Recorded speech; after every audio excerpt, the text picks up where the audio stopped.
All right, so I think we can just wait for a minute more so Yep. that we do have a little more attendance. Yeah, And it's absolutely. 2 minutes, and I'm sure people will join exactly at the time we mentioned. Yeah, So meanwhile, absolutely. I would just like to invite everybody who's already here. Welcome to, hi, this is Devika from Genius, and welcome to the last session of the day of the Filling App Common App webinar series. And this session is, I think, very interesting because it totally sums up to what happened in the last 2 days, and because they've gone through all the sections of the Common App. And finally, Tim from Sewanee is going to talk about submitting your Common App, attendance checklist, college portal. So I'm sure it's going to be a great summary and Yeah. insightful again to the 2 day session long. So and also, as you know, that about a little about Next Genius, that Next Genius offers full tuition and partial tuition scholarships to grade 12 students, and Sewanee is one of our partner colleges, and that's again very exciting.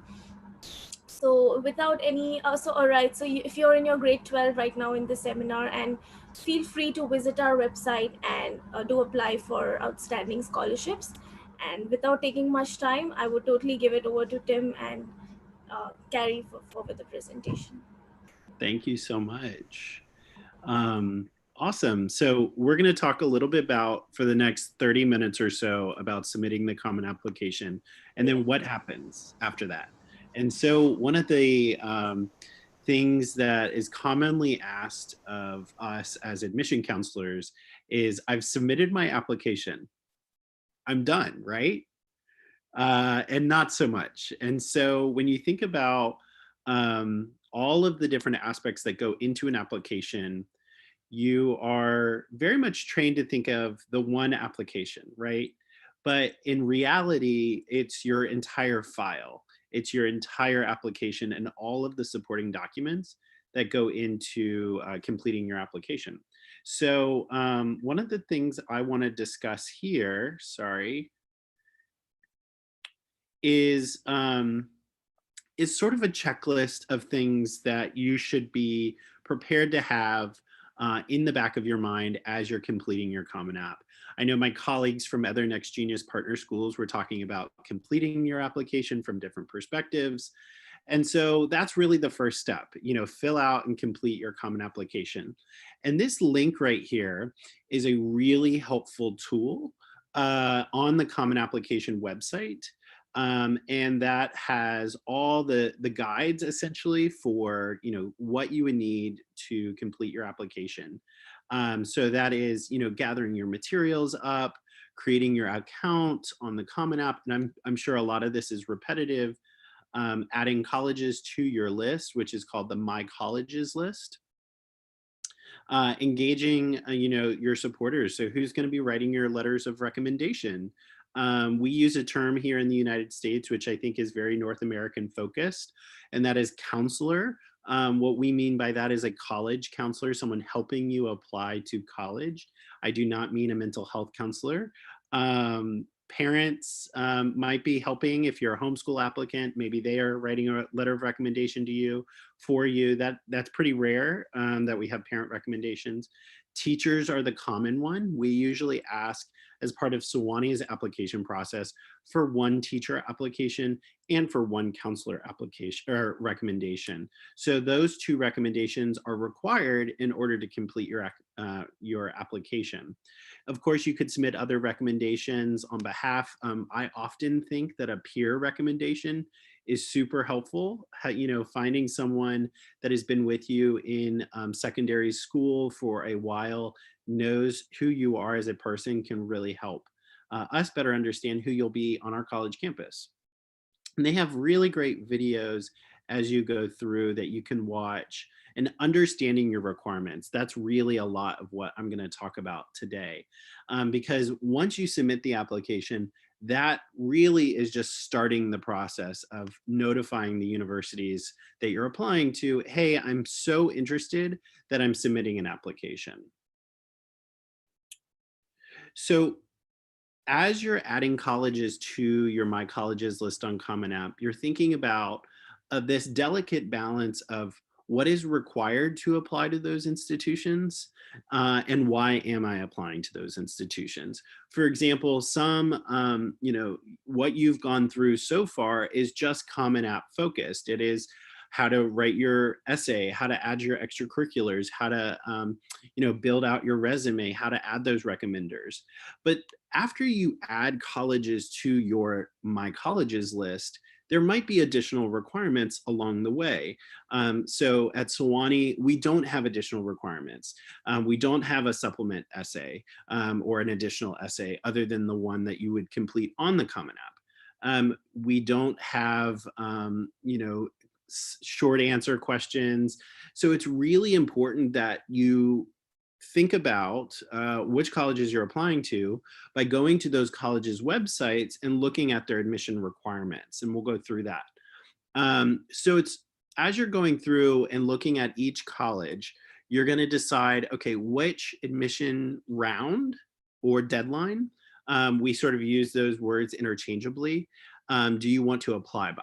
There are typically 4 big ones: early decision, early action, early decision 2, and regular decision. Those are the 4 main deadlines that you'll see. There are a couple of other ones. There's restrictive early action rather than early decision. And there are some colleges that don't have early decision 2, some colleges that don't have early action, they just have early decision and regular decision. So it's important as you're drawing out, I always recommend to students to have an Excel document or a Google Doc, just listing out all of the schools that you're applying to and listing out the requirements and the deadlines for those requirements. As you'll see at the bottom here, deadlines equals deadlines. For many schools, they will cut off their application on the next day after their deadline. So if the application is due November 15th, that means that some colleges require all of your additional pieces to be in by November 15th as well. A good rule of thumb is to submit your application 2 weeks prior to the deadline so that you can make sure that you are submitting all of your supplemental pieces, all of those additional requirements on time. So what do I mean by that? Well, here are Sewanee's admission requirements. Just by applying to Sewanee, you would click this apply button up at the top. You're going to look at some statistics about last year's class. We had 5,000 applications for the class of 2024. These are our 3 biggest deadlines. Our early decision 2 deadline is January 15th.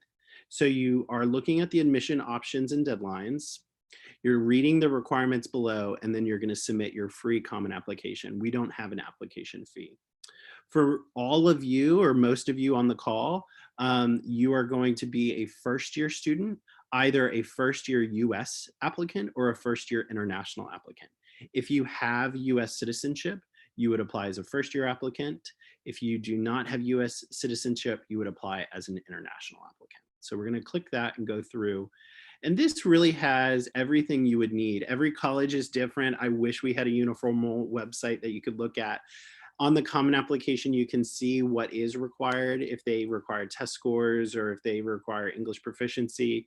But going to the college's website themselves is probably going to be the most up-to-date information and allow you that opportunity to really to know what you're required to submit. So we've broken it into 2 pretty simple application or applicant submits these documents and your high school would submit these documents and how to submit them. So once you submit the common application, roughly 7 days after, you'll receive what we call as an applicant status page. That is your portal, your application checklist, all of these interchangeable terms that really mean it's a login for you to keep track of what is missing from your application.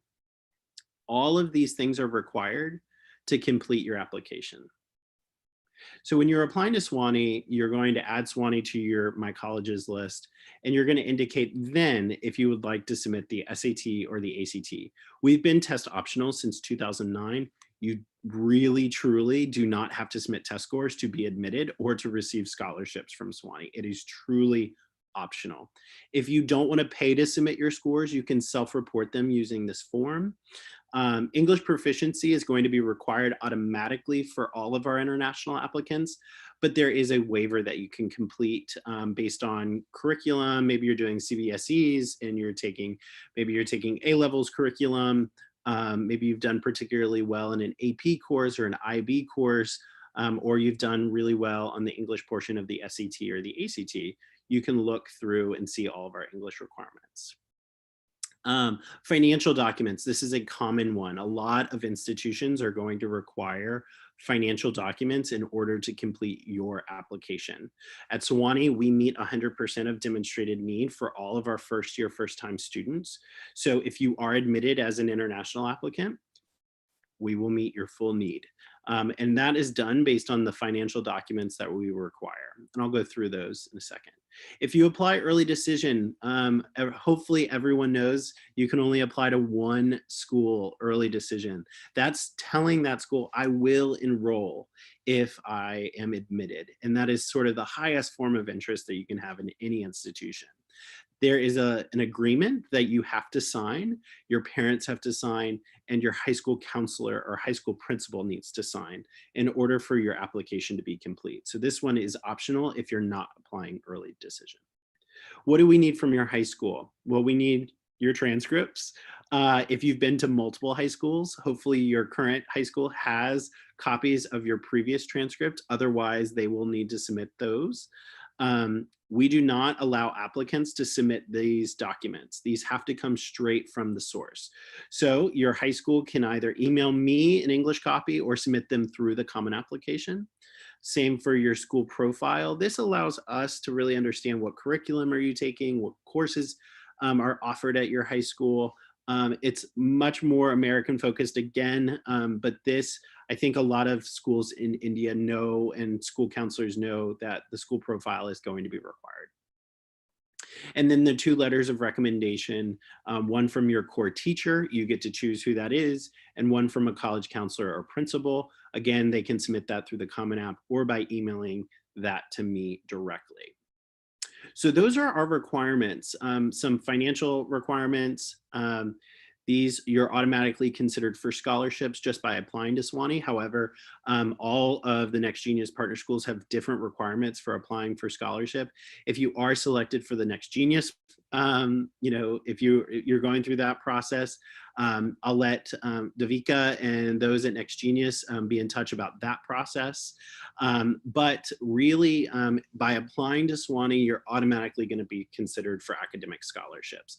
That differs for every institution. So if you're applying to an institution and the application deadline is November 15th, then you really also need to make sure, okay, when is the scholarship deadline?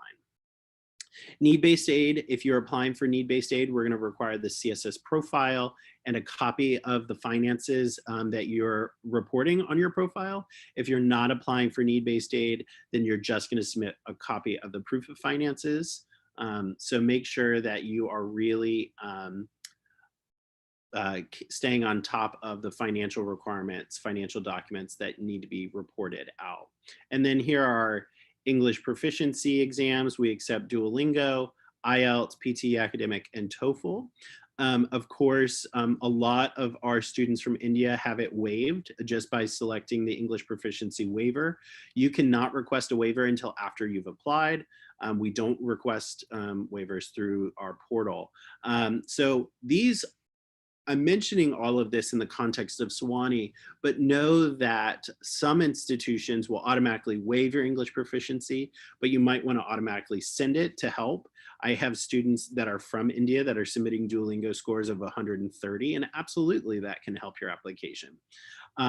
So really think about, as you're going through, and looking at the admission requirements, it's important that you're writing out all of the universities you're applying to.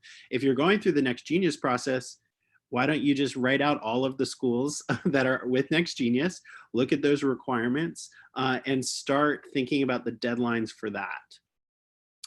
It's really important that you understand what is due and when is it due by. I cannot tell you enough how many students apply late and that hurts their application. We are out of funding and we are out of admission spots if you apply late. Applying late for us is if you applied early action, which is a December 1st deadline, and you're not getting your application complete until January 1st, we're just going to roll you into our regular decision deadline. And that means you won't get your decision until March, maybe April. So it's really important, if you want your decision back as quickly as possible, that you're completing your requirements on time. So you've reviewed, you've submitted your Common application, and I just wanted to show you really quick on the Common application. So this is our test account here in the Common App. You can see that Sewanee has been added to my colleges. And as I go to review and submit my Common application, I can't go forward because I haven't done all of these portions here. And so in order to do such a thing, I would need to make sure all of these portions are correct. So one of the things that you can feel happy about is knowing that it's not going to let you submit a blank application. The other cool thing is it will allow you to review your entire application. So after you've submitted your application and you're going through, a few days after we download applications electronically, we receive those, we are verifying the information that you're submitting, and then we email you what is called an applicant status page. You'll see that is very common phrasing. You might hear, oh, Tiger portal, or the Tulane portal, or the NYU portal. They're really all the same thing. It's just a checklist. So I wanted to show you this really quick video about what I was talking about. Hi, it's Miriam from CommonApp. Let's review how to submit applications in the CommonApp. To submit your application to a college, all required questions in the CommonApp tab, as well as the college's questions, must be complete. You'll also need to make sure you have invited any required recommenders. Submission is a 3-step process: reviewing your application, paying the application fee, and providing your signature. You can start the submission process from 2 places in the CommonApp. Select the button on the dashboard and then select the Review and Submit button, or open the college in the My Colleges tab and go to the Review and Submit section. To get started, use the Review and Submit button. This will open a PDF preview of your application. Take the time to review the PDF for accuracy before continuing. You can use the Review PDF button to open the document in a new tab. When you're ready, confirm that your application looks correct and continue on to the next step. The next step asks you to pay the college's application fee, if applicable. Credit card and e-check information is collected by our secure payment processor. The first page will display your applicant information, which is already populated for you. On the next page, you're asked to choose your payment method and then enter the corresponding information. After you submit your payment, you will come back to the application to complete the final step of submission. If a college doesn't charge an application fee or you've requested a fee waiver, you'll skip this step. The last step in submission asks you to review and affirm several statements and provide your signature. Please note that your application will not be fully submitted until you have selected the Submit button. Once your application has been submitted, you will see confetti and a congratulations message. You'll also receive an email confirming your submission. And that's it. Now that you understand how to submit an application, you're ready to get started.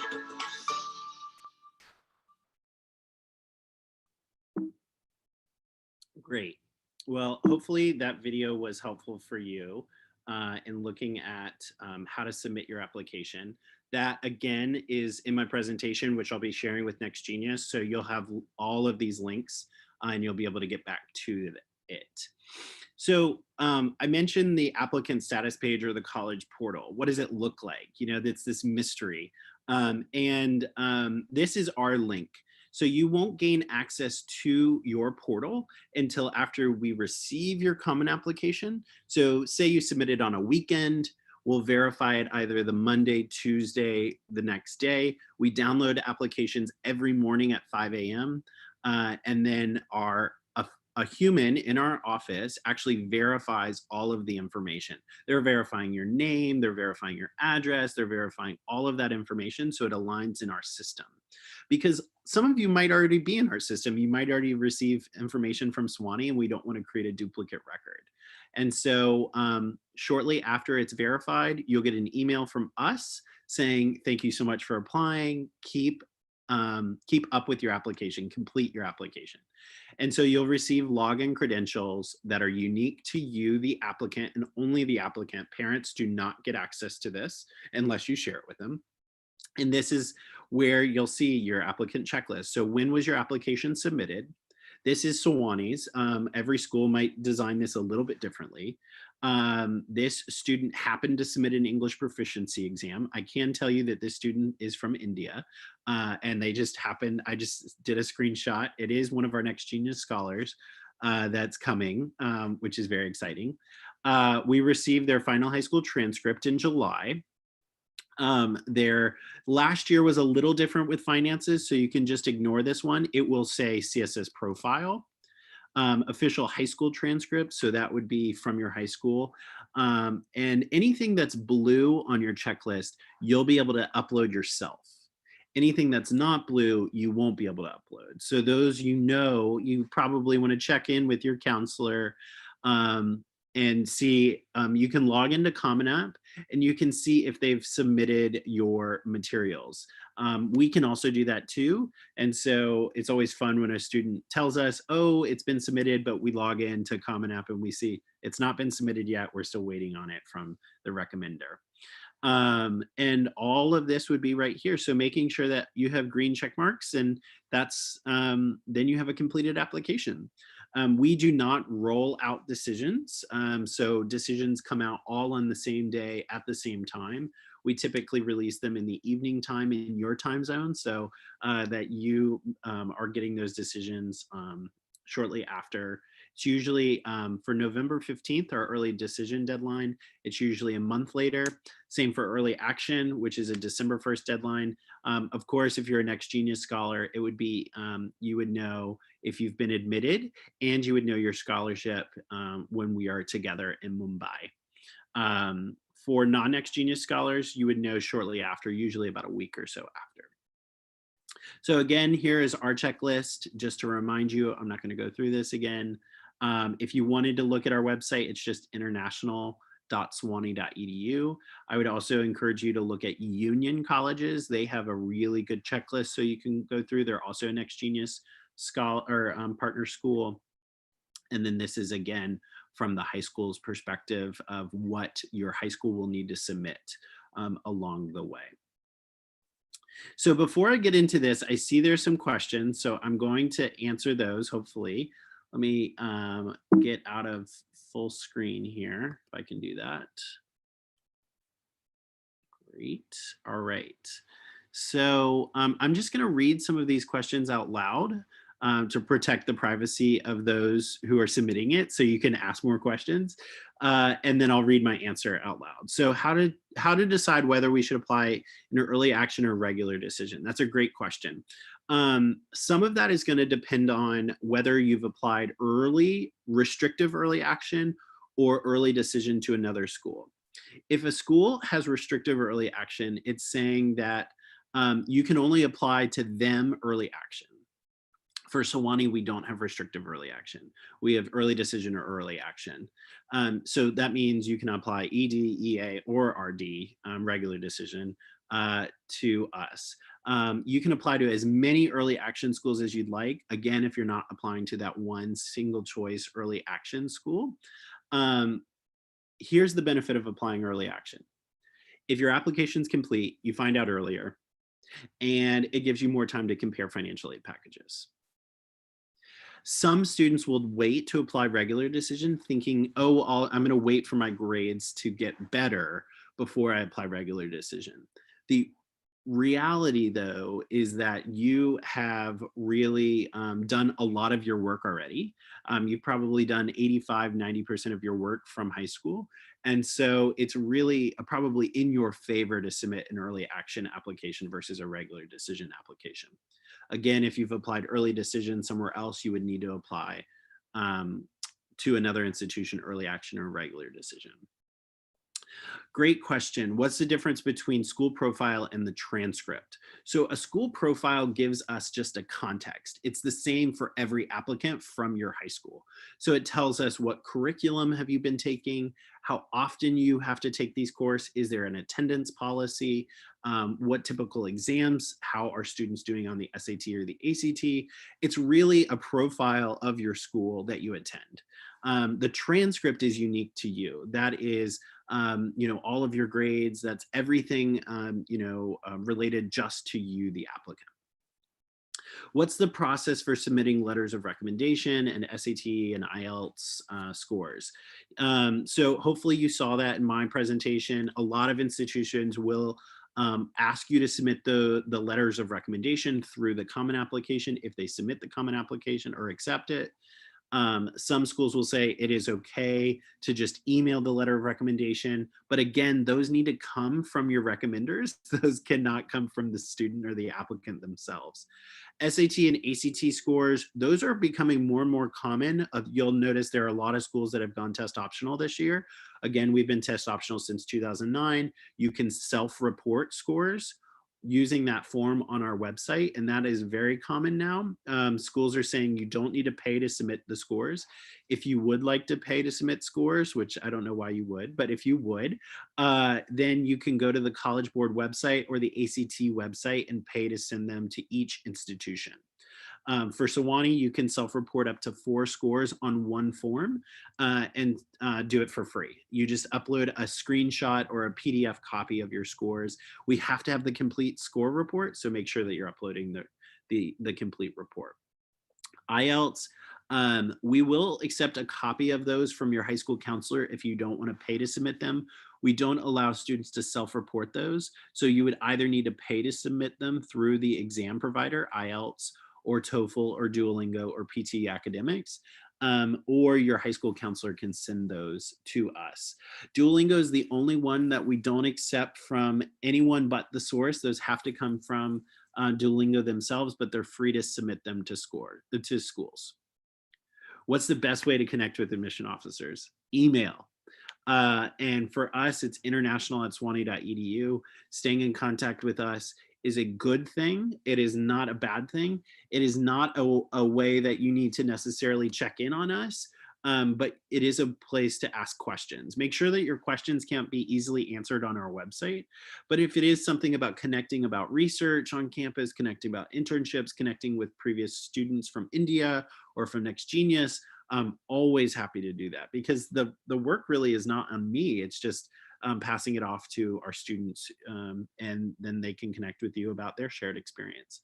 Parents, please connect with me over email. Even if you're not super confident about the questions, I welcome them. I want to understand, what are your worries? What are your concerns? Please, be in contact with us. What are the ways to request application fee waivers? You'll need to do that with your high school, and do that when you're submitting or when you're creating your account through Common Application. And usually, if you've had a fee waiver for SAT or some other exam, you should easily be granted a fee waiver. They just need verification, the Common App does, from your high school, and so work with your high school counselor on those. Is there a way to print the application? There is. You can print it right before you submit it. It is, the Common App allows you to submit up to 20 schools. The average student is submitting 7. There's no reason you need to be submitting more than 20. Not to mention the cost. Sewanee, it's free to apply, so you should all be applying to Sewanee. But some schools have an $85, $75, $100 application fee. And if you're submitting that to 20 schools, that can get very expensive. How will we know that we get into a college that we applied to and got a scholarship? That's a great question. So on the applicant status page, the portal that I had showed you earlier, this is where you will see your decision. So when we are ready to release decisions, you'll get an email. There's been an update to your applicant status page. Go check it, and hopefully it's confetti and all that wonderful stuff. And for us, the scholarship will be in the letter. Some schools wait and they might invite you to a scholarship weekend, virtually or in person, and some will tell you right in your letter. Financial aid is different. Usually financial aid comes shortly after your decision. That could be in the letter or it could be attached. It could be 2 weeks after. It just really depends on the institution's policy. For us, we are really striving to have financial aid decisions shortly after, if not within the same letter that you get your scholarship. So scholarship, and then there's need-based aid. Some schools do not offer need-based aid to international students. They only offer scholarships. Some schools meet 100% of your demonstrated need. We're one of those. And so if you're admitted to Sewanee, you can know confidently that your need is met based on your CSS profile information that you've submitted to us. So if you have I can afford $10,000 to go to college for next year, we're going to make sure that we're going to verify that information with your proof of finance and your CSS profile. And our costs are $61,000. You're admitted, we'll cover the other $51,000 either in scholarships or need-based aid. At Sewanee, we don't award loans to international students, so you would be graduating debt-free, which is a huge benefit. For students that are receiving a large portion of scholarship and need-based aid, they'll be given a work-study position on campus as well to earn some extra bucks to help that flight home or anything like that. How long does it take the application to reach you? Usually, how many days does it take for the application to reflect in your system? It's usually in a non-busy season. So if you're submitting your application early, there are no deadlines right now and the application is live. There's no reason why you can't be submitting your application right now. If you submit your application early, we'll have it within 24 to 48 hours in our system. If you're submitting in November or December or January, it's going to take 5 to 10 business days because that is when we're receiving hundreds of applications every day. The deadlines mentioned on Common App are as per local time or university time zone. That's a great question. It is based on the university's time zone that you're applying to. So if you're applying to a school in the West Coast of the United States, or if you're applying to a school on the East Coast, those are different, even if they're the same day. So make sure that you are really, you're thinking about the time zones, but you really shouldn't be waiting until the last day to submit. I know it's scary, but you should really give yourself time to submit the application, review the information. If you're submitting your application 2 weeks prior to the deadline, then you won't need to be waiting and worrying about time zones whatsoever. I have some questions about the essay. Does poor vocabulary look bad on your application? What do you think? Yes, we do read your application. We read your essay. At Sewanee, we're a liberal arts and sciences university. Writing is important to us. Hopefully you've done well in your courses in writing. So really take the time to proofread your essay. It does not have to be 100% polished. But if you're writing your essay in what we call text font, where there's no capital I, there's no punctuation, you are really going to be dinged for that in the application review process. Great question. Does Sewanee charge an application fee for international students? No, no application for any applicant applying to Sewanee. Is there a difference form that needed to be submitted when requesting an English proficiency waiver? Yes, there is a English proficiency waiver form that you can find on international.sewanee.edu, or you'll be able to submit it once you have access to your portal. You'll see it on your checklist there. You'll be able to waive your English proficiency, and there are about 10 different ways that you can waive it. So I'm not too worried, but if you feel like you want to submit the English proficiency, go for it. You can do that to help your application. Could school counselors, teachers modify their letter of recommendation to incorporate those developments such as improved test scores, publications of research papers during the period between EA and RD cycle?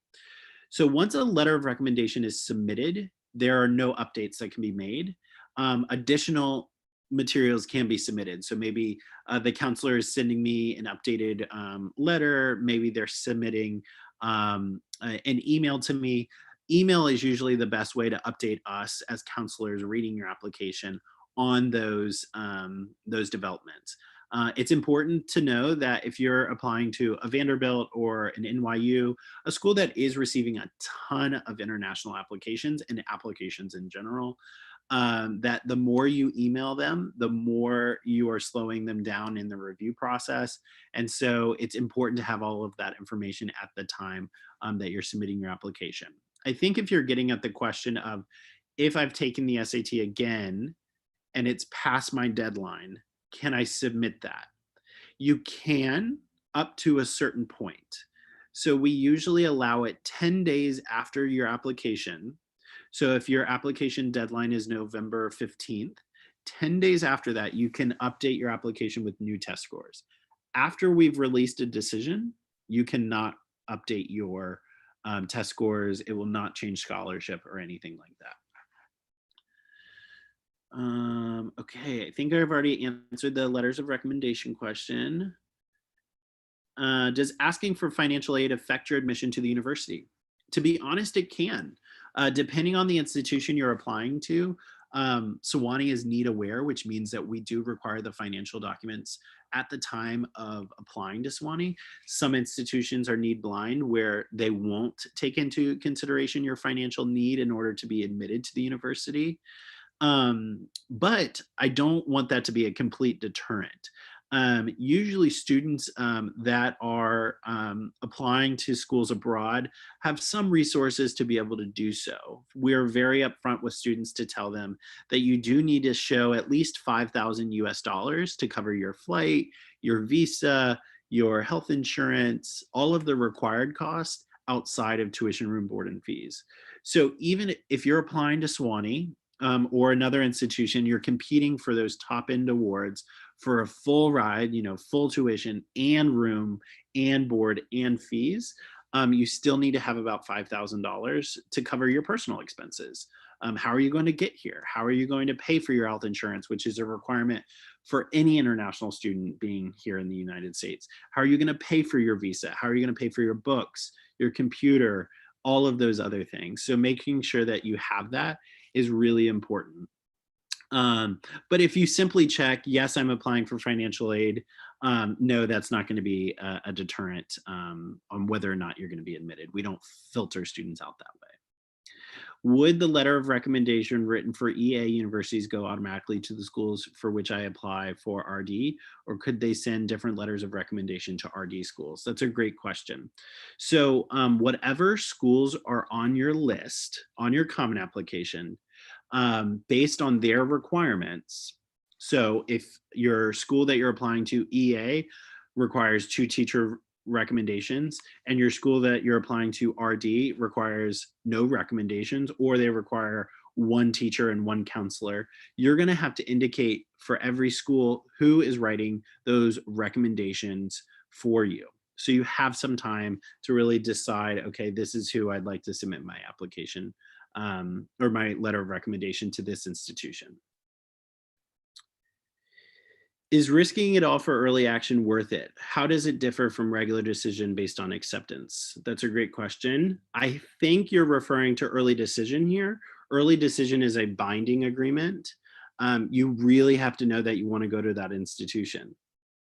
So if you're admitted, you're saying, I will withdraw all of my other applications if I'm admitted to your institution. Our acceptance rate is fairly high for early decision. We really are wanting students that want to be here. Every institution is. Of course, the more selective you get, the least selective, or the more selective your early decision round is going to be. If a school has early decision and regular decision and no early action, they're going to be super selective in early decision and even more selective in regular decision. If a school has early decision, early action, and regular decision, their selectivity is going to taper off a little bit more slightly. So it's like a curve like this. So you really have to ask yourself, do I want to be at this institution? If you don't, and you're just trying to game the system to be admitted somewhere early decision, that's not a reason to apply early decision to a school. I think it is in your favor to apply early action if you're not applying to another institution, single choice early action, and you would like to know back earlier. It does not hurt your application, and making sure that everything's in on time. Okay. I think after getting the acceptance letter, how much time does student have to confirm an EA or RD? That's a great question. So for Sewanee, we are sticking with the National College Decision deadline of May 1st. That was a NACAC requirement. It is no longer a requirement, but Sewanee is requiring all of our students that are admitted to let us know by May 1st. So if you're applying early action or regular decision, you have to let us know by May 1st. If you're applying early decision, you have to let us know. You would be submitting your enrollment deposit within 2 weeks, and you get to start your enrollment form. So your housing form, your academic forms, your classes, all of that stuff, you get to start early. So you'll start that in January or February, whereas everyone else, if you wait to deposit until May 1st, you'll wait to get access to those forms. If you are accepted early action in the end of January and forms go live in February and you deposit, you are welcome to start those earlier. So keeping in mind that how you apply can directly impact enrollment as well. Some schools have limited housing, for example. We guarantee housing all 4 years. You can live on campus, so you don't really have to worry about that for us. And I think those are all the questions I've gotten so far. So why don't I just want to show you or tell you a little bit about Sewanee, and then I'll get into some last minute questions. So this is Sewanee. We are a liberal arts and sciences university. We're ranked in the top 50 in the United States. We are sandwiched between Nashville, Chattanooga, and Atlanta. So we are 90 miles from Nashville, 45 minutes from Chattanooga, and 2.5 hours to Atlanta. So when I fly to Mumbai, I fly Atlanta to JFK, JFK direct to Mumbai. It is super easy. It's a long flight, but it's doable. We have about 1,700 students on campus. Yes, this is our campus in the wintertime. We do have 4 distinct seasons. We have 30 countries represented. We enrolled our largest international class this year. We doubled our class from 18 students to 36. And I'm not stopping there. I would like to have 50 in each class. Our incoming class is 500, so it would be about 10% of our class would be international. We're modeled after Cambridge and Oxford, so you can see the Gothic architecture. This right here is our dining hall. That's our chapel. You don't have to be religious to come to Sewanee, but of course, if you are, great. We accept all religions, all faith backgrounds. And then these are mostly the academic buildings. We're on 13,000 acres, so you really have a lot to explore when you're on campus. So if you're interested in environmental science or biology, forestry, these are great programs. This is our class profile from the class of 2020 that we just enrolled, so 5,000 applicants. We had an incoming class of 533 students. That's our largest class ever. 36 of those international students, and these were our average test scores. International students, I will say, tend to be much stronger than this 28 and this 1240. They tend to be 30 plus and 1370 plus. Average GPA is 3.78, and that's on a 4.0 scale. These are all of the different academic programs we offer. So we have 44 majors and 40 plus minors. You can see all of the different majors and minors to choose from. We do partner with 3 engineering schools. So you can do a 3-2 track in engineering, 3 years at Sewanee and 2 years in an engineering school where you would get 2 degrees. One of our institutions we partner with is Columbia University. The second is RPI, Rensselaer Poly Institute of Technology, and Washington University in St. Louis. So you would get 2 degrees from Sewanee and a degree from those other schools. You can look at all of the different academic programs. We have an astronomy program, a lot of environmental programs, biology, forestry, finance, lots to choose from here in our different programs. We do have 24 varsity athletic teams, a couple of different club sports as well. So if you play a sport and you want to continue playing a sport, great. Yes, we do have an equestrian team. We have 75 acres for 35 of our own horses. So if you want to take up riding, you can. And then the Sewanee Pledge. This is one thing that we pledge to all of our incoming students, and that's funding for at least one summer internship or research assistantship. Funding to be able to study abroad at no additional tuition costs. So you're studying abroad by coming to Sewanee, but we want to extend that to go to China or to back home to India, or go to Pakistan or the UK or wherever. We have 200 abroad programs on every continent around the world. And then we guarantee graduation in 4 years. Otherwise, your 5th year would be tuition free. These are our deadlines. So early decision, as we were talking about, is November 15th. Early decision 2 is January 15th. Early action is on December 1, and regular decision is February 1st. So submitting your Common App should not be submitted on November 15th. You should submit it on November 5th so that you have everything in on time.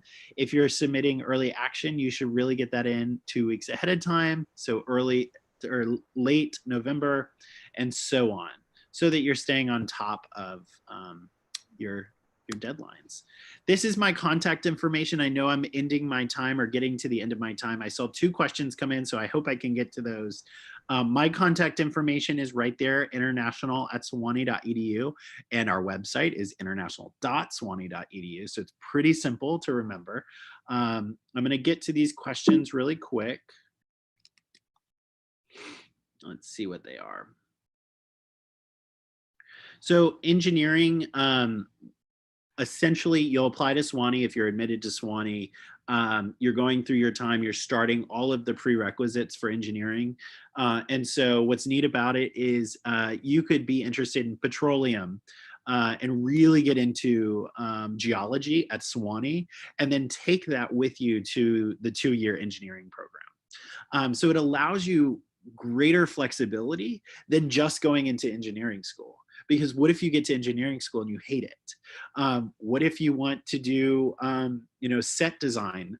You want to do architectural engineering. Maybe you want to do computer science and do that with engineering. We have a graduate right now who is doing artificial intelligence at Clemson University. He was a Spanish and computer science major. And so it allows you at a liberal arts school to really mix and match what you want to do. You do still have to be admitted to those engineering schools and receive funding from those engineering schools, but we have over a 95% acceptance rate into those 3 programs. We have students right now, international students at WashU and Columbia. So they're currently, out there in the world, and I'm happy to connect you with them. All right, and then the last question, what will I do if I get rejected after applying early decision? So it depends on the institution. Once you receive what we call not offered admission, then it is unfortunately ended at that point. You would need to apply to other institutions, but the great thing about applying early decision and finding out yes or no is right away, and then you can spend your time working with your counselors, working with Next Genius to apply to other institutions, and really focus your efforts in on that. And I don't want to end on such a sad note, so I hope that you all were able to get a lot of information. Davika, did I leave anything out? Is there anything else I can add? No, I think you've pretty much covered a lot of things. And yeah, one thing they were asking for in the chats was your email ID, and I think you've already put that up on the screen. So Yes. they can capture it as a photo or anything. Yeah, absolutely. Take a photo of it, share it. I am the person reading your application, so no mystery there. And I'd love to stay in contact with you, and hopefully you'll become a Sewanee Tiger. Right. All right. Thank you so much, Tim, for a great session and sharing your thoughts, not just only on how to submit a Common App, but so much information as a whole. And while you were talking about Sewanee, one thing that I would love to say is that I like about Sewanee is the campus. Like, you know, it's so earthly, and it's located in Mist Mountains, and I feel a section of a mountain is already also a part of Sewanee, I feel. Yeah, so I think that's really interesting. And so this was our last session for the day, and we have two more sessions tomorrow that I would like to say, and you all should attend. The sessions are on financial aid and how to connect with admissions office. So I'm sure it's going to be a great end to the filling your Common App webinar series. And thank you once again, Tim, so much for your time and for the session. Thank you so much. Have a good night. Good night and good morning to you. Thank you. Bye-bye. Bye.